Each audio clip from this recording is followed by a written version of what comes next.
وصفتنا النهاردة هي ليالي لبنان، والصنف ده من الأصناف اللي مهما وصفته مش هقدر أوفيه حقه.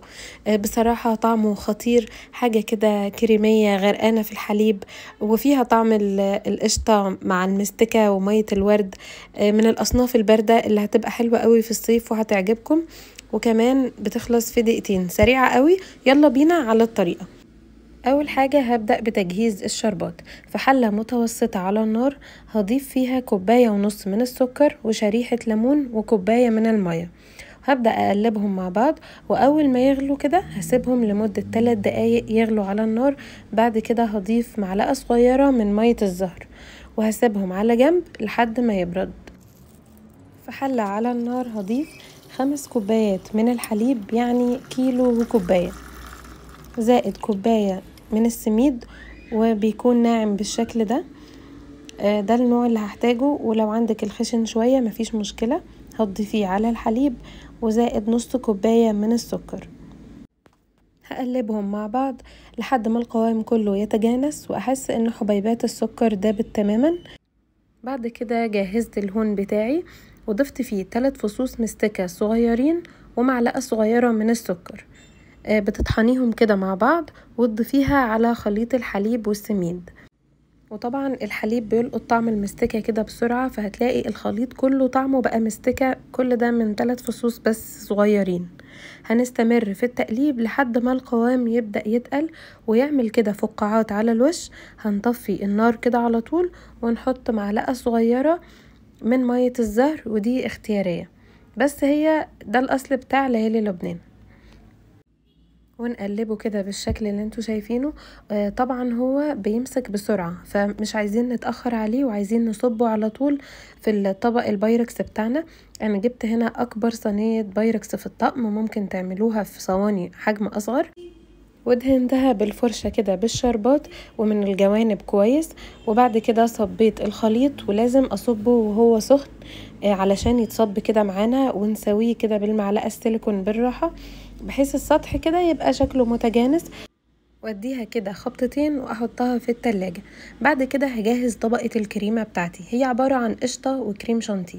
هجهز كوباية من الكريم شانتيه وعليه كوباية من المية المتلجة، وهضربهم مع بعض بالطريقة المعتادة لعمل الكريم شانتيه. ولو مش عندك الكريم شانتيه سايب، هتحتاجي ظرفين وعليهم كوباية مية متلجة، وتضربيها كده بالمضرب الكهرباء لحد ما شكل الكريم شانتيه يبدأ كده يبان معاكي ويجمد ويعمل شكل المنقار. هنا هوقف الضرب وابدأ اضيف القشطة. القشطة هنا كميتها معايا كوباية الا ربع. اما لو بتستعملي اللي هي اللي بتبقى الجاهزة، بتستخدمي العلبة اللي بيبقى مكتوب عليها تقريبا وزنها 170 جرام. بعد كده بتضيفي معلقة صغيرة من الفانيليا السايلة او ظرف فانيليا، ونقطتين مية زهر، ودي اختيارية بس برضو انا بحبها. وهنديها كده تقليبة علشان اتأكد ان الفانيليا ومية الزهر كده خلاص تجانسوا كلهم مع بعض. بعد كده حطيت الكريمة في قمع كده بالشكل ده، وبدأت اوزعه بالتساوي على طبقة ليالي لبنان علشان اضمن ان هي توزعت صح، ويكون سمكها واحد في كل الصينية. ولو مش عندك القمع مفيش مشكلة خالص، توزعيها بالمعلقة، لان احنا بعد كده هنسوي السطح، او ممكن نسيبه بالشكل ده برضو. شكله كان جميل وحلو قوي. اهو بالمعلقة بدأت ان انا اسويها، عشان الناس اللي مش هتستعمل القمع ما تزعلش ان الخطوة دي ما عملوهاش او الشكل ما طلعش معاهم كده. انا اهو عملتها بالمعلقة وكانت جميلة جدا برضو، مش هتقول لأ. والسطح مش لازم يبقى مظبوط بنسبة 100%، عادي جدا. انا اخترت هنا في التزيين الورد، وبصراحة الوصفة الاصلية لازم يبقى فيها الفستق، بس ما كانش متوفر عندي، فانا اخترت اللوز. وبصراحة كان طعمها جميل جدا. واخر خطوة هنحطها في التلاجة من نص ساعة لساعة لحد كده ما الطبقة التانية تجمد، وهنخرجها من التلاجة وأبدأ بتقطيعها. طبعا السكينة بتمشي فيها بكل نعومة وغطسانة كده في القشطة والحليب.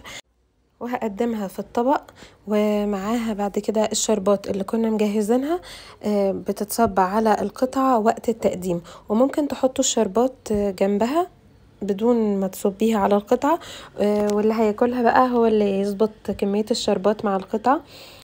وممكن برضو تعملوها في كاسات وبرضو يتحط عليها الشربات في الاخر قبل التقديم.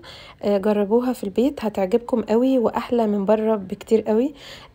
بس كده يا جماعه، اتمنى ان الفيديو يكون عجبكم. ما تنسوش اللايك والشير والاشتراك في القناه. كان معاكم ندى جمال.